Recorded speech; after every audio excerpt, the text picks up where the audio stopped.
Hello everyone, it is me, Tsumugi, and today we're going to explore actual list building and list optimization, or most people say list doctoring. So in my last video I talked about how I want you guys to send me any sort of Tyranid related list. I'll try to see what I can do to optimize it a little bit more, or if it's a really perfect list in my eye, then I will try to talk about why it is good, right? So anyways, so like I said yesterday, I figured, you know what, why don't I just actually start doing it? So today, luckily, one of the members from my Tyranid community group, he submitted a list and asked for opinions and suggestions. And now, I was very happy to actually try to help him to optimize his list a little bit and see what he can just basically change the order of the unit around. Like, he doesn't have to replace a lot of unit, he just have to change the order a little bit differently and give them a slightly different war gear, and it will become like an actual optimized list. Okay, so when I say list optimization, I don't mean just take your list, throw it away, and then just give you like a competitive list. Like, that's not how list doctoring works. Alright, list doctoring works as in within a limited frame, within limited amount of models, you trying to make the list as optimized as possible. That's, by my definition, how a list doctoring should be. Because if you're asking people to buy a lot of new stuff, then why are they asking you to list doctor? You know, like, that's just pointless. All right. The point is to make sure that you are helping them, all right, to use the existing model to make something good out of it.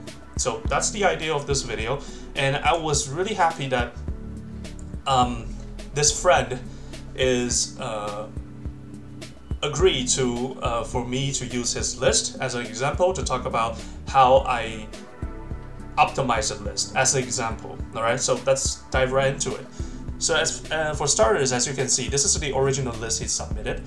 He has 2 battalion, 1 Kraken, 1 Kronos. He has 1 Swarmlord, a Tyranid Prime, 20 Genestealers, obviously with 5 SMO and sizing talents, I just too lazy to include it. 3 Reaper Swarms and 9 Warriors, all with Boneswords, alright? 6 Deathspitter, 3 Venom Cannon, 3 Venomthropes, 3 Carnifex with Enhanced Sense, Spore, Cysts, and Quad-Devouer. Now that's his first battalion, alright, in Kraken. And then we move on to Kronos. He has a Hive Tyrant with wings, Adrenal Glands, heavy Venom Cannon, which he used a relic slot to make it into a Miasma cannon. And then he has Monstrous Rending Claw. And 1 Neurothrope, 3 Reaper Swarm, 3 Reaper Swarm, 23 Termagants with Fleshborers, and 5 Hive Guard with Impaler Cannon. Alright, so now when we're trying to optimize a list, when I'm trying to optimize a list, like, the first thing I see is how to make things put in the correct order. Like, what if this unit goes to in the outer detachment, well, it becomes better. Alright, so like the first thing I think about is, okay, you know what?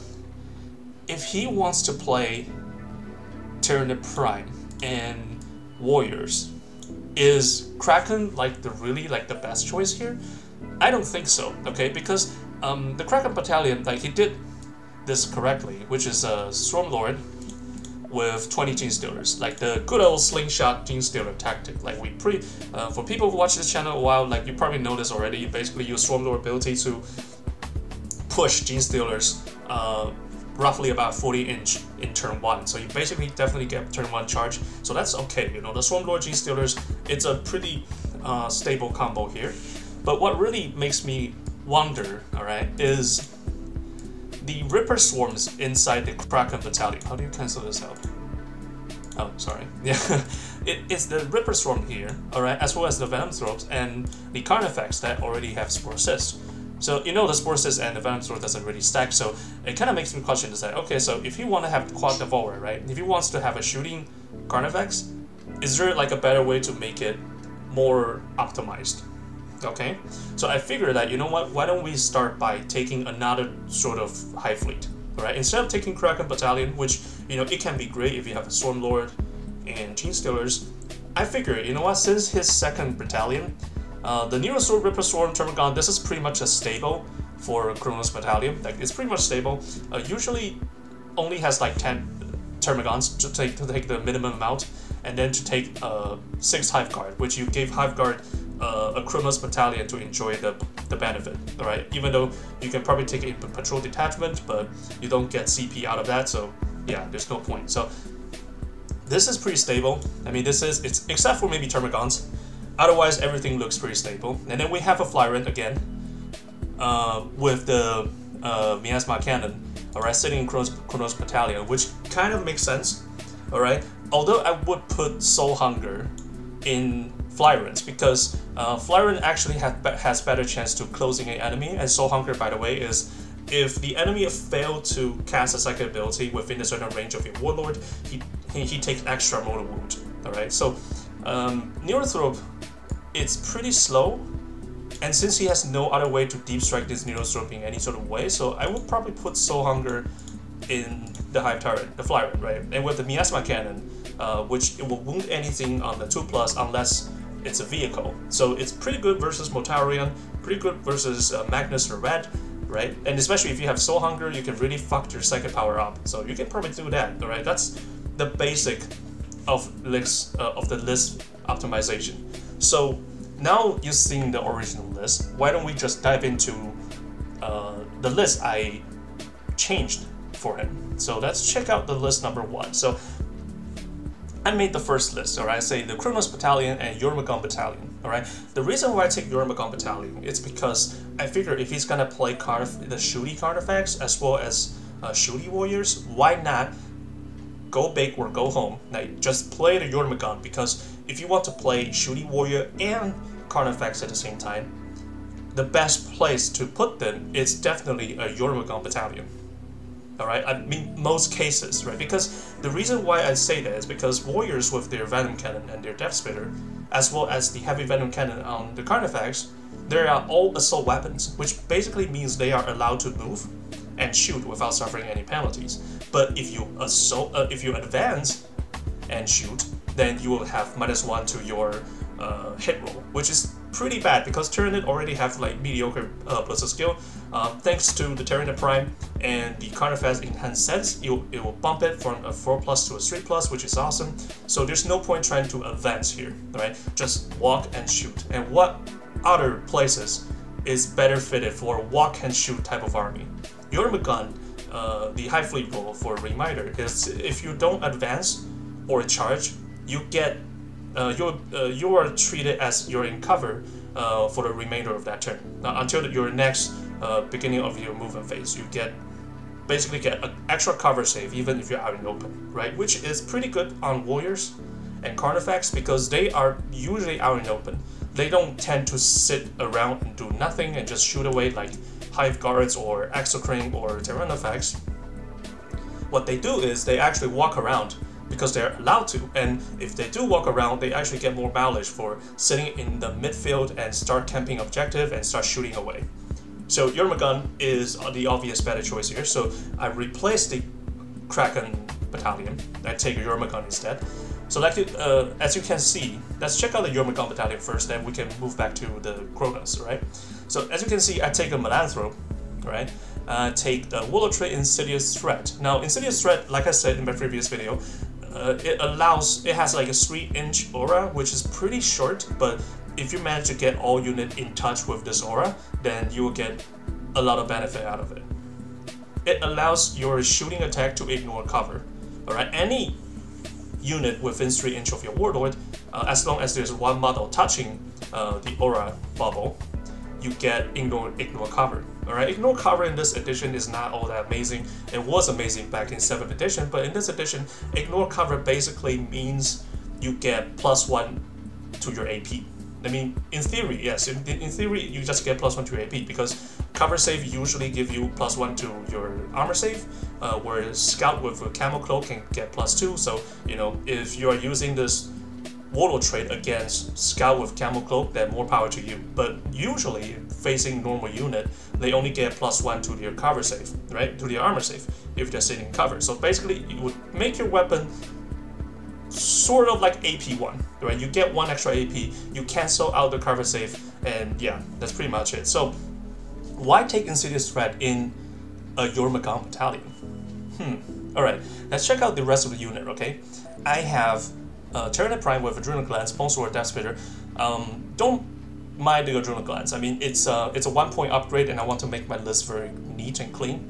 So instead of like having like 1,999 points, I just want to make it 2,000. So I bump it a little bit, but this is not the reason why I take Adrenal Glands. All right, I just take it to bump the point.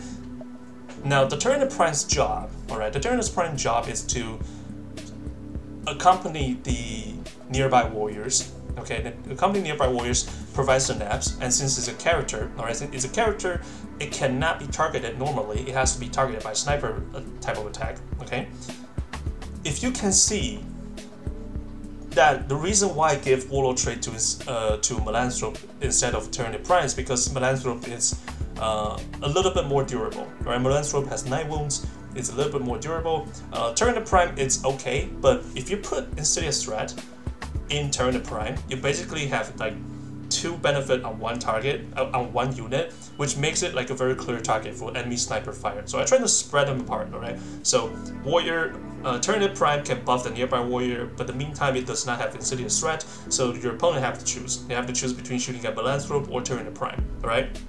So what Tyranid Prime does is it gives +1 to Blizzard skill and weapon skill. Well, not really, but it's like +1 to hit in shooting and fighting phase. Alright, so basically it's +1 to Blizzard skill. So if you're around 6 inch of the Tyranid Prime, all warriors are Blizzard skill turned from 4+ to a 3+. Okay, so which is really good. You shoot as good as a Space Marine, and each warrior is armed with Deathspitter. Now Deathspitter is really good. I mean, it only has 24 inches, yes, but it's strength 5 AP 1. It has a heavy bolter stat, and it's an assault 3 weapon. Alright, assault 3. So it's pretty amazing. Alright, you have assault 3 weapon on each warrior that you can move and shoot without no penalty, and you get the stat of heavy bolter. Fantastic. And in combination of the Insidious Threat, if you're shooting at, let's say, a Space Marine sitting in cover, alright, usually he gets 2+ armor save because he's sitting in cover. But if you're shooting with your warrior, first of all, 2+ cover, right? First of all, -1 AP by Deathspitter, and another AP for canceling out its cover save, right? So the cover save is gone, so he will need to roll a 4+ in order to save the wound if he's being hit by the warrior's Deathspitter that's being buffed by the Insidious Threat. Okay, now also you take Venom Cannon. Now Venom Cannon is a wild card here. Venom Cannon, usually people treat it as like an anti-vehicle weapon, which I mean it can be, I mean it is, but I think most of the time it's actually better at shooting toughness 4 heavy infantry, which once again is Space Marine, alright? Because Venom Cannon is strength 8 AP2. Okay, strength 8 AP2, it's D3 damage, which is pretty good versus Space Marine, because strength 8 basically means you will wound Space Marine on 2+. Alright, so you wound them on the 2+, and it's a -2 AP, and you also get the Insidious Threat buff. Like I said, he will have to roll a 5 in order to save that wound. Alright, because you ignore cover, and you got -2 AP, so there's that. Okay. Now finally we have the Carnifex with Enhanced Sense, Heavy Venom Cannon, Crushing Claw, and Spore Cysts. Now I know a lot of people, by the time you know, like a few minutes ago, they probably saw this, and like all sort of alarms are going off in their head. It's like, what the fuck, Tsumugi? Like, what the hell are you doing? I thought you keep saying that taking melee weapon and range weapon at the same time is a bad idea. So why do you do it on warrior? Alright, but why don't you do it on your Carnifex? Which allow me to explain, right? The reason why I take Sizing Talon instead of Boneswords on warrior, alright, it's because Sizing Talon is free. The Sizing Talon is free. There's no point to take a 2-point Bonesword. I mean, it is not end of the world. It's not so expensive that taking it's like end of the world. It's not, alright? It is not. I agree. It is not a bad weapon. It is actually a pretty good weapon. 2 point for 2 AP and 1 extra attack. That's pretty good, right? That's really good. But the reason why I choose to not take it is because I want to make the warrior's role to be more focused. I want it to be able to just sit and shoot, or maybe, well, not exactly sit and shoot, but like move and shoot, and not worrying too much about using his Bonesword. Okay, because I mean 2 point, it's still 2 points. If you take like, for example, right here, I take 12 warriors. If each is armed with a Bonesword, that's 12 point right there, right? Well, actually, no, that's 24 point right there. That is 24 point right off the bat. The 24 point could be, okay, could be a bit more of a Termagant, okay? It could be a bit more Termagant. It could be another upgrade for your Hive Tyrant with the Quad-Devouer. It could be a pair of those stuff, you know. The point here I'm making is the Bonesword is okay, but if you're trying to make an optimized list, you can't take something that's just okay. Like everything has to be on the very edge of its effectiveness, alright? Everything you take has to have a reason.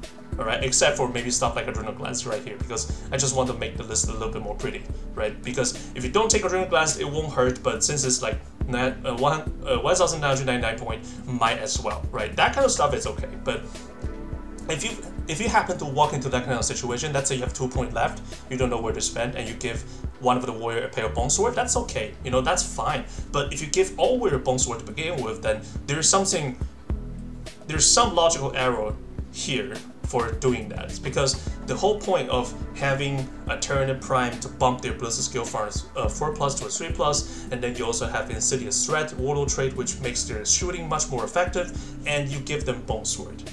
Which is really, you're basically creating a dilemma for yourself. It's like, should I assault with my Bonesword, or should I just sit back and shoot?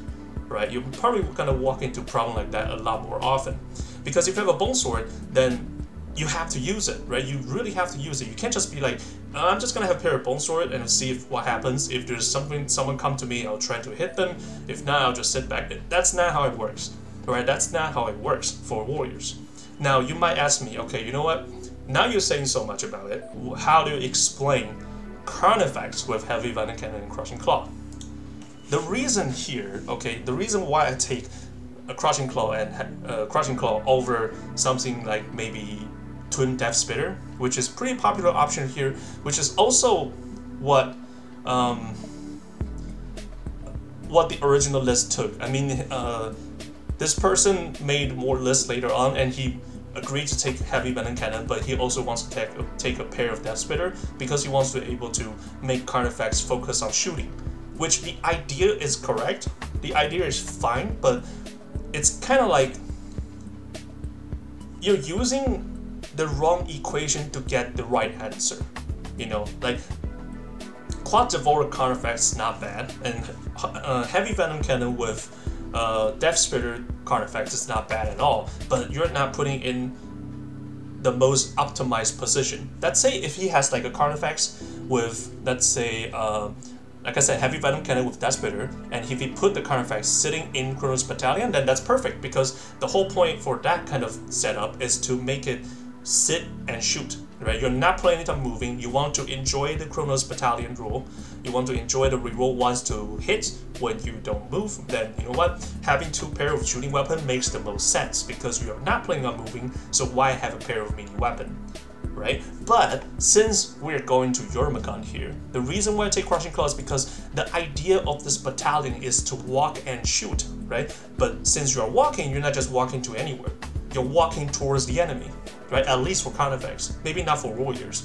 Warriors don't have to really walk close to the enemy. They just have to be somewhere in the midfield and start shooting their Deathspitter and Venom Cannon. Then that's okay. But Carnifex with their Crushing Claw actually pose a threat to the enemy. Even if you don't have Tusk upgrade, even if you don't have Adrenal Glands upgrade, which, you know, if you take Adrenal Glands, that basically means you have to advance as often as possible, right? Otherwise, why take Adrenal Glands? I mean, it's 5 points per piece. It's really expensive. The reason I don't take Adrenal Glands here, I don't take Tusk here, is because I want this Carnifex to be able to shoot as well as usual shooting Carnifex, but at the same time, I do have a backup pair of weapon that gives me a purpose of walking and shooting. If I'm just walking and shooting with Heavy Venom Cannon and Deathspitter, why don't I just bring it to the Kronos detachment? Might as well just put in the Kronos, right? If you want to play it that way, put it in Kronos. But if you want to play in Jormungand, you gotta have melee weapon to give it purpose to move forward. Which it also has a point for moving forward, because if you move forward with Crushing Claw, the turn you charge, it hit on force. I mean, yes, it's not all that amazing, but if you hit on force, and let's say your opponent is Imperial Guard, right? Let's say you don't have this. This is gone. Let's say you don't have this. Maybe something like you have this, and then instead of Crushing Claw, you have like something like Deathspitter, right? You have Twin Deathspitter. If you are fighting Imperial Guard and he has 3 Hellhound walking towards your line, you have absolutely no way to deal with it whatsoever. You have no reliable close-range anti-tank weapon to deal with the Hellhound Rush. He can walk into you, he can spray all the flamer at you, he can even charge you, yes he can even charge you to lock you in combat. He can totally do that, and there's nothing you can do with your Sizing Talent Warrior or even Bonesword won't be able to wound a toughness 7 unit effectively, correct? So that's why I give Crushing Claw here. I want to deter it. I want to present like a deterrence to it, to my opponents, saying, you know what, if you want to come close to me, then you gotta deal with my Crushing Claws, right? I have Crushing Claws, you can come close to me anytime you want, especially your vehicles, or maybe Imperial Knights. I have a way to deal with you. I will not be completely powerless against you if you come close to me, alright? Which, if you're playing a list like this, like Kronos and your Makan, which is pretty much a shooting-oriented list, then you need to have a backup for it, alright? So this is one of the mindset. That's the first list. Okay, also I put the Kraken Prime as well, 30 Termagant and Devourer. I mean, I'm just trying to make Termagant bump happen, alright? I'm trying to make Termagant bump happen. And also what you can do here is, like, if you want to craft this list a little bit more differently, you can probably give the Warlord trait to... Actually, you know what? You don't even need to move the Warlord trait. You can probably just, like, pop Kraken Prime with 30 Termagants, alright? You don't even need to use the Euromagant special stratagem to carry one of these HQ over. You don't have to, because the Prime already provides synapse, right? It already provides synapse, and 3 Termagant with Devourer can shoot pretty well. And since it's in Euromagant, alright, as long as it does not advance or charge, they will get +1 to their cover save, which means Termagants will now have a 5+ armor, which is, I mean, it's not a lot, but it's better than 6+, right? And Kraken Prime will have a 2+ armor save, because originally it has 3+ armor save, but since it Deep Strike, I mean, Deep Strike does not count as advancing or charging, so as long as you don't charge with your Kraken Prime when the turn you arrive, you actually have 2+ armor save with toughness 6, right? Which is pretty amazing. So that's pretty much it about the Makan Battalion. Now I think the Kronos Battalion is pretty much self-explanatory. I take this flyer just to make sure that the original list owner does not have to change his setup so much. You know, I'm trying to keep as much stuff as possible from the original list, so that's why I keep the Flyrants with a Rending Claw, Miasma Cannon, and you know, it's exactly the same thing. I took the exact same format of the Flyrants and just place it here. I mean, obviously, if I were to take it, I'll probably take Quad-Devouer, obviously, but I'm trying to fit into my original list, right? I'm trying to fit in the original list and see what happens. Now, Neurothrope, obviously, like I said, this is pretty much just standard Kronos unit. You know, 9 Ripper Swarms, 1 Neurothrope. Usually, this will also become a Neurothrope. Usually, like you'll probably have 2 Neurothrope, and you spend whatever point you save from this Hive Tyrants, and then you probably get more Termagants, right? Maybe you replace one with a Ripper Swarm, and you get like maybe 10 to 15 Termagants, just to have even more bodies to block the shots.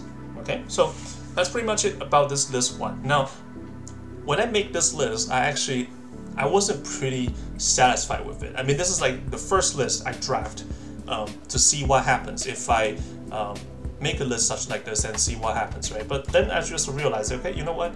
I think Kraken Prime here, okay, and the 30 Termagant with Devourer, I think they are a liability, alright? Because now Deep Strike, if you play the beta rule, you can only Deep Strike in turn 2, right? This is really a liability, because as soon as you finish your 180 shot of your Strength 4 weapon, you're basically a dead weight in the army, right? So you basically lose these two, okay, which you totally will.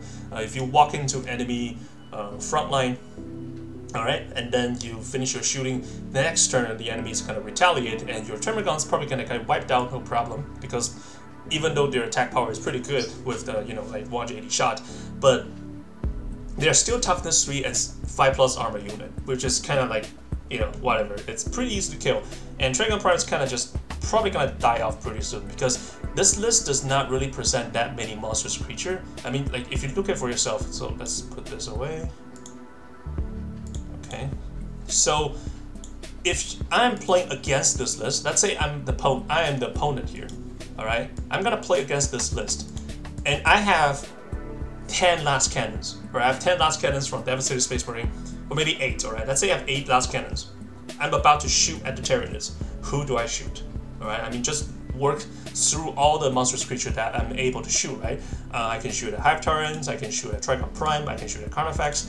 I mean, the choice is very minimum. I don't really have a lot of choice. I'm probably gonna ignore Hive Tyrants because I know the damage it will be able to deal is pretty minimum, and especially if I don't have a Psyker, let's say if I'm Tau, or maybe if I'm a Necron, if I don't have a Psyker, then I don't really need to give a shit about Hive Tyrants. I can probably just shoot at Kraken Prime, alright? Shoot at Kraken Prime to break the Synapse Web, and then just make killing of the Termagants much easier.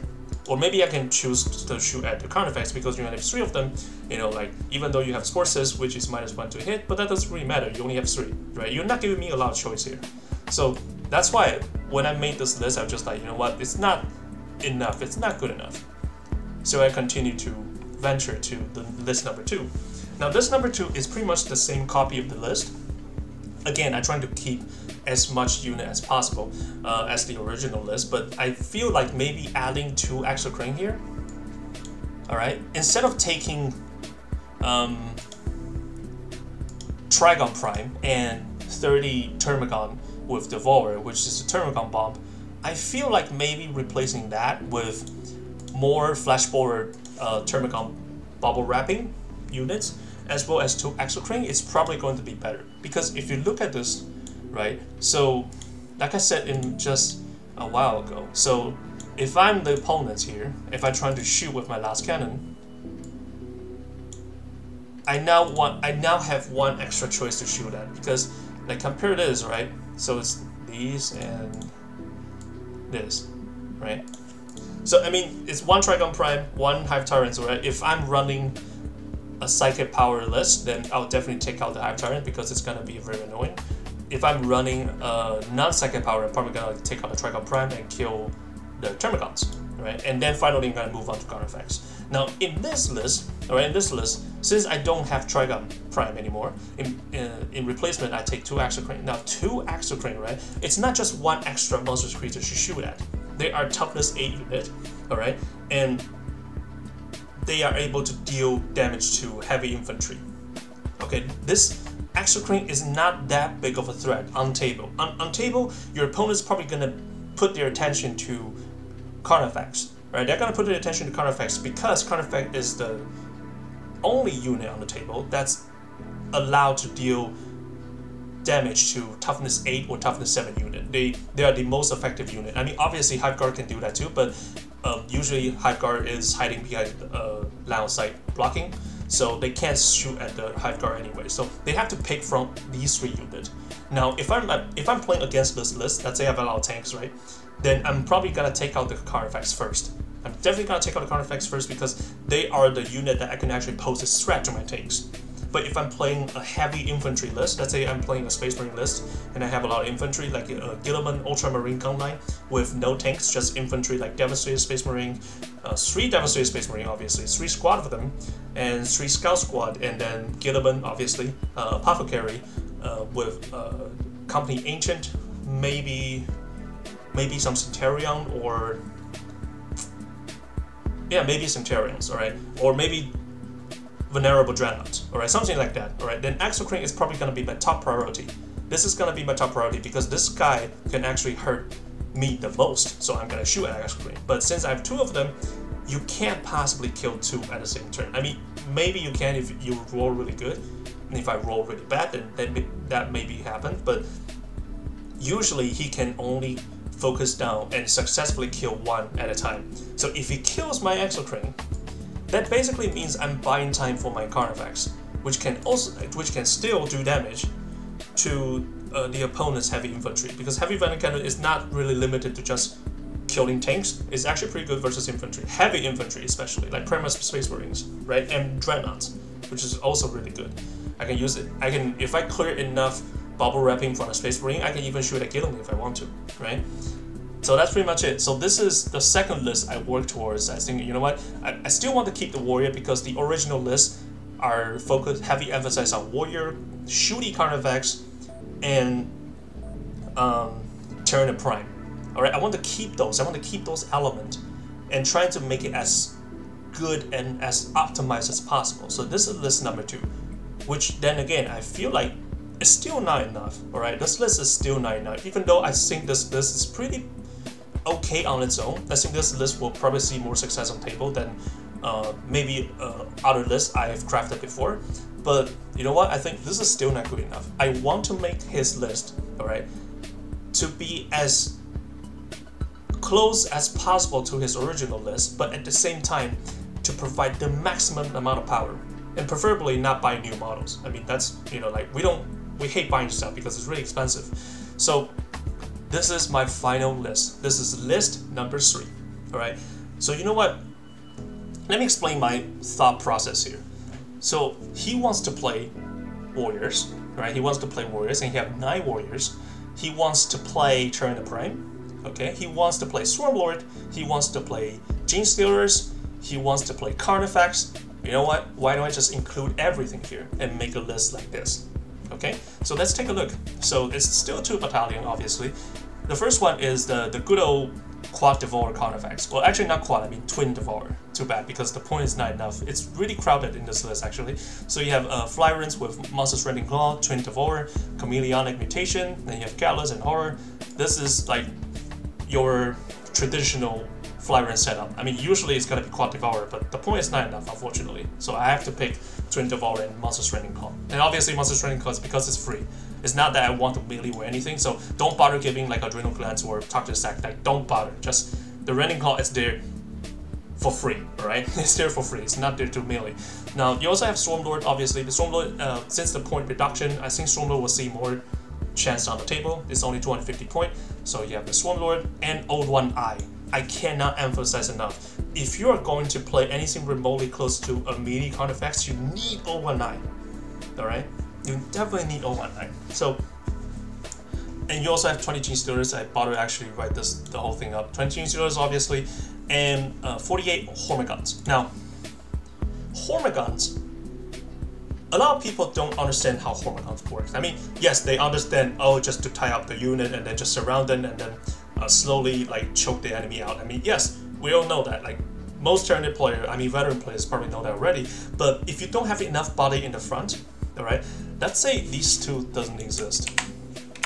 Alright, let's say the Hormagaunt doesn't exist, and maybe you probably get something like more warriors here, right? Let's say you get another squad of warriors, right? What happens here is like you don't have enough stuff in your Kraken Battalion, and the enemy doesn't exactly have to choose. Like, okay, you know what? What's gonna threaten my front line the most? Let's see. Hive Tyrant with wings, not so much. Swarmlord, he can't get there. He's not fast enough. One Eye, he's too slow. Alright, and we got 3 Carnifex, which is they're pretty slow, so you leave me no choice. I can only attack your Genestealers, right? If I have anti-infantry weapon, who am I gonna shoot? Am I gonna shoot at the 9 warriors that's gonna slowly walk up to the field? No, I'm not gonna shoot at warriors. They're not a threat to me. Well, I mean, at least not yet. You know, they still have to walk to the midfield in order to do the maximum amount of damage. So the thing that it's really going to hurt me the most, because I know he'll also have a Swarmlord. I know you have a Swarmlord, and I also know you have 20 Genestealers. I know what you want to do. You want to push Genestealers 40 in turn 1 and then assault me. I will not allow that to happen. I will pop everything against the Genestealers, and that's it. It's done. Like, there's nothing you can do against it, but if you have 48 Hormagaunts, sure, you can kill my Genestealers. I mean, there's no problem. But if you kill my Genestealers, well, at least minimize the number count, okay? I can still cast Onslaught on my Hormagaunts, which allow them to advance and assault your gun line. Sure, I'm not gonna have as much firepower as the Genestealers, but I can still get the job done. You think Genestealers move fast enough? Man, Hormagaunts got 8-inch movement too, and with the help of Onslaught, I can advance and charge as well. So yeah, be aware. Like, this is the reason why you take Hormagaunts. They are the backup. They are Plan B. Alright, they are Plan B of your Plan A. Plan A is Genestealers, obviously. Alright, so this is all really thirsty. I don't understand how most YouTubers talk for like 1 hour straight and not get thirsty. Maybe they like edit a video or something, but whatever. Anyways, so finally we have the Carnifex. Now this is pretty special here. which allows me to explain why I take a different variation of Carnifex. Alright, in my previous video, I talked about in the heavy support unit analysis on which loadout Carnifex should take. But I feel like having everything on the screen, it's easier to understand. Alright, so if you're taking melee Carnifex, if the idea is to charge forward and to get to your opponent as soon as possible, so you get to use your Crushing Claws, then you definitely need Adrenal Glands. Alright? So unlike the Carnifex presented here in the Makan Battalion, which I don't give Adrenal Glands because their role is to walk and shoot, right? But in here, I decided that, you know what, I want to get as close as possible, as soon as possible. So the type 1 is what I call a hybrid build. Alright, the hybrid build is Adrenal Glands, Enhanced Sense, Crushing Claw, Twin Deathspitter, and Spore Cysts. Alright? Why Twin Deathspitter? Why Crushing Claw? Like, million questions flying over your head. It's like, Tsumugi, you're insane. This build makes no sense whatsoever. It makes no sense, right? Why does it not make sense? You know what? This build makes a lot more sense. It has Adrenal Glands, it has Tusk, which gives +1 to attack if you charge. Crushing Claw, obviously. Sizing Talent, in case you have to deal with MEQ. And Spore Cysts, obviously. And Bone Mace. And by the way, these two cost exactly the same point. Alright, I can type it here as 118 points. You can add the math, whatever. They are both 118 points. So they have exact same point cost. So which one do you choose here? Right? I mean, I personally would choose this one because it looks cooler. The model looks cooler, right? But realistically speaking, if we're playing the actual game, type 1 is actually better. Well, I mean, statistically speaking, it's actually better. And hear me out, alright? Hear me out. You might be thinking about, that's not true. I have Tusk. I got +1 to my attacks. I got Bone Mace, which you don't have, alright? If you want to buy a Bone Mace, you have to pay extra 2 points, which makes your model now a 120 point per model and not a 118 point. So you got more point, and that's why I win, right? I got so many ways to deal with tanks and melee, but that's the problem. The problem with Carnifex is most of the time they don't even get to reach their targets, right? They don't even get to reach their target because if you're walking towards the enemy with all this crazy shit, they are definitely, most definitely going to kill you, right? I mean, it makes the most logical sense. I mean, let me just put this away. Hold on, let me just put this here. Let's see how many targets he's able to shoot. Alright, here's this one. The Swarmlord. He can't shoot 01 Wild, by the way, because it's a character you can't shoot. And then you have this. Excuse me. You have this. And you have... Yeah, that's it. That's it. That's it. Like, you have 3 choices. Well, I mean, it's 3. I mean, it's actually 5 choices, but it's really 3 choices. You have 3 choices, right? First, I can shoot at your Swarmlord, which, you know, I totally can because Swarmlord can push Genestealers and push Termagants. That thing needs to die ASAP. Alright, that's Swarmlord.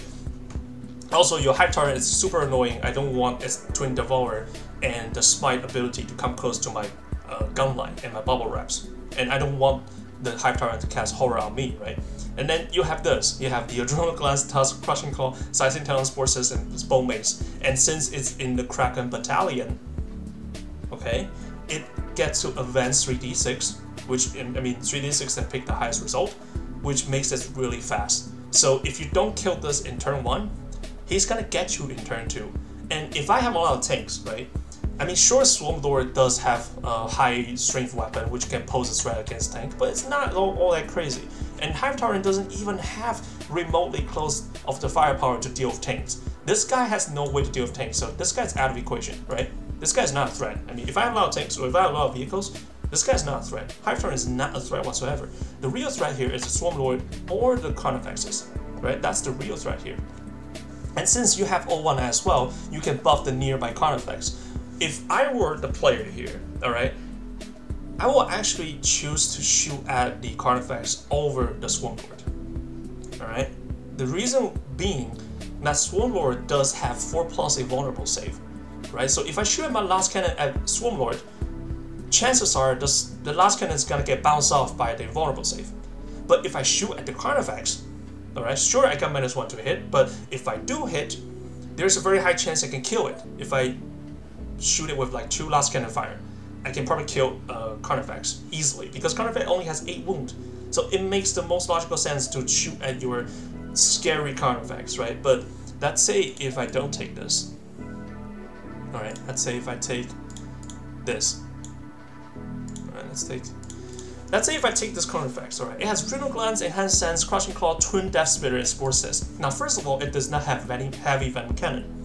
So what does it mean? It means while it's on their way to your opponent, it does not pose an actual threat to the enemy's heavy units. Not just tank. I mean, it also applies to monstrous creature or important characters like Primarchs or other various scary monster like Demon Prince or something like that, right?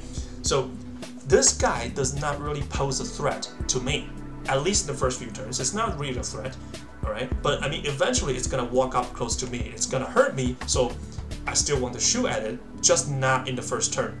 I probably want to shoot at the Swarmlord instead. I will probably want to shoot at the Swarmlord instead because now Swarmlord, the ability to push the unit towards me, it's much more dangerous compared to Twin Deathspitter, right? This Carnifex is probably gonna take it probably take like 2 turns to reach me, right? It's probably gonna take 2 turns to reach me, and while it's on its way there, it does not have very heavy Venom Cannon. Okay, it does not have any heavy Venom Cannon. It's not really a threat here. Like Twin Deathspitter, like ooh, big fucking deal, right? But that's where they are wrong. That's where they are wrong. You might think about, okay, since I don't have Tusk, which gives me 1 extra attack, I don't have Bone Mace, which gives me Strength 8 AP 1 attack. This Carnifex sucks, right? That's what you think, but you actually hit as hard as this guy. Well, not mathematically, but you actually hit as hard because you have Old One Eye. Old One Eye gives you +1 to your hit rolls. Right, it gives you +1 to your hit rolls, so you still hit your Crushing Claw if you get the aura. You still hit on the 3+, just like this Carnifex. You still hit on 3+. So realistically speaking, you only lose 1 attack of Crushing Claw per Carnifex. So you lose 1 attack per Carnifex, all right, and you lose 1 extra Bone Mace attack. That's it. You lose these both. You both lose both of these. In exchange for what? In exchange, you get to have the Twin Deathspitter, which even if you advance, which you should because you're in Kraken Battalion, even if you advance, you're still able to hit on the 4+ in terms of ballistic skill, because Enhanced Sense bump your ballistic skill to 3+, right? And then if you advance, it's -1, so it's 4+ again. Right? So you're not losing anything really. You're still just charging forward directly, but you still get to shoot your Deathspitter reliably on 4+.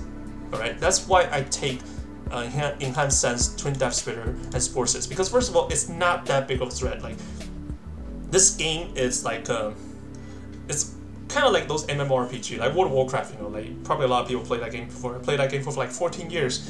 All right, World of Warcraft, there's a tank are supposed to have the most threat, right? But in this game, in Warhammer, you don't want your ace, you don't want your main damage dealer to look impressive and look scary.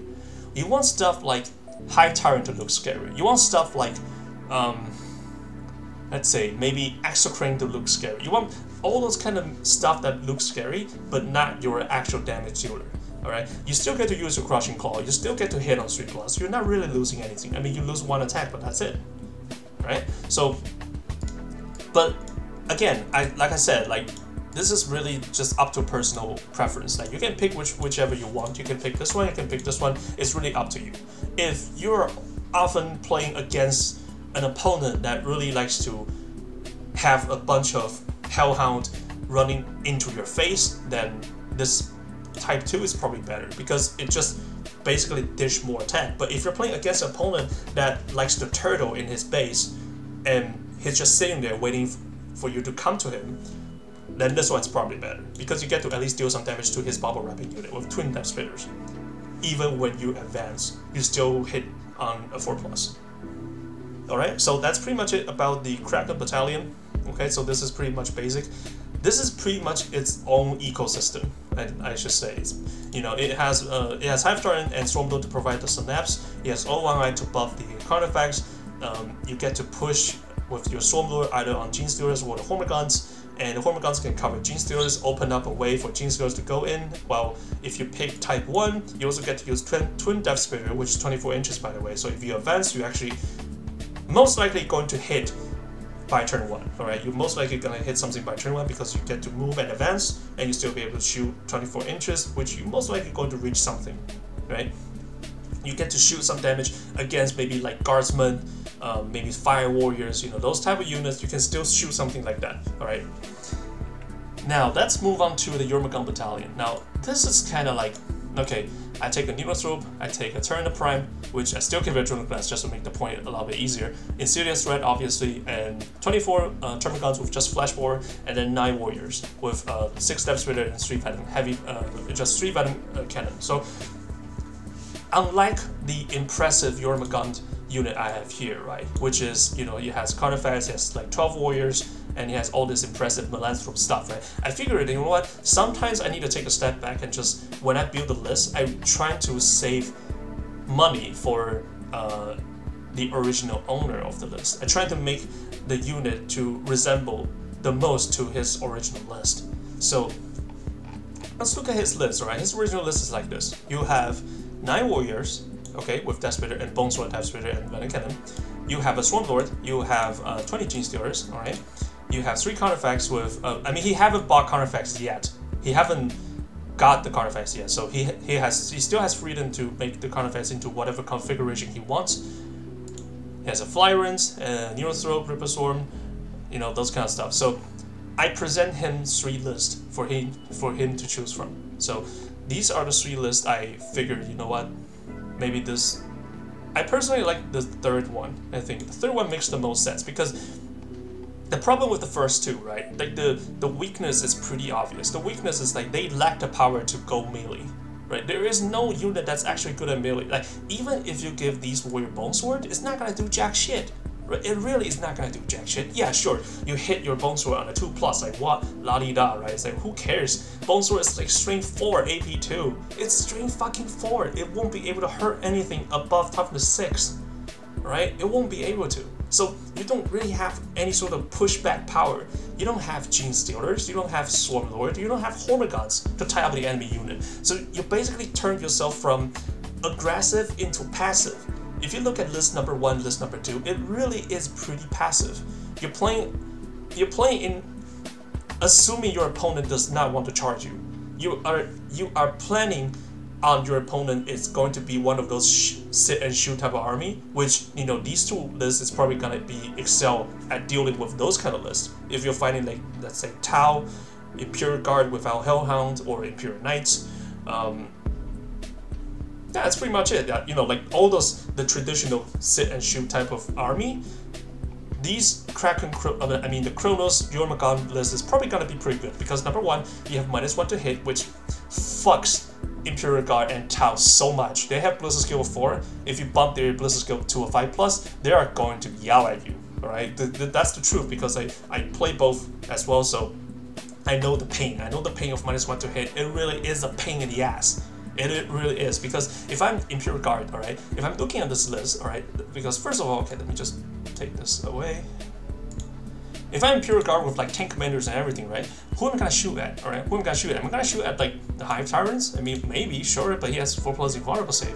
I can't hit the Neurothrope, so it's out of question. I can't hit any of these because they're gonna deep strike in turn 2. I cannot hit Hive Guards even with Mortar. I mean, sure, I can hit it with Mortar, but I won't be able to kill it. Alright, I won't be able to kill it. And then you also have Monstrous, which it's also a character I cannot kill unless I have Sniper, which I usually don't bring Sniper if I'm playing Imperial Guard, which, I mean, they don't bring Snipers like, no, they don't, they really don't, alright? And Tyranid Prime, it's also a character which I cannot kill, I cannot target, right? Then he has like 12 warriors slowly walking up and chewing up all my guardsmen. But if I want to shoot at him, if I want to retaliate, I only hit them on the 5+, because fuck, he has Monstrous giving -1 to hit to all these warriors. I was like, you know what? Okay, I'm gonna shoot at the Carnifex. Well, oops, sorry. It also has Spore, which is another -1 to hit. So you'll only hit me on 5+, regardless of what you're gonna shoot at, right?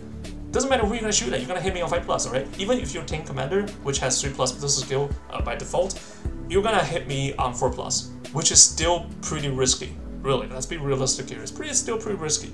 And this list too, right? This list is even further, alright? I have 2 extra cranes. Okay, I have 2 extra cranes, which are not a direct threat to tanks, I'm not really a threat to your tanks, but if I pop pathogenic slime, I can be potential threat to your toughness 7 or below vehicles, but still won't be able to hurt your Lehman Rust, so you don't have to worry about that, right? But that's why I have Carnifex, which also have Spore Cysts. I also have Miasma, I also have Warriors that's slowly pushing forward, killing all my bubble wrapping units, and then eventually, alright, I'm going to wipe the Imperial Guard out with my Crushing Claw. That's the whole point of taking Crushing Claw. You don't want to just be passive and just outshoot your opponents. That's not gonna happen. If you want to outshoot your opponent, play Imperial Guard, play Tau, alright? Play all these amazing auto-shooting unit, shooting army. Don't play Tyranid and expect to outshoot your opponent, because that's not gonna happen.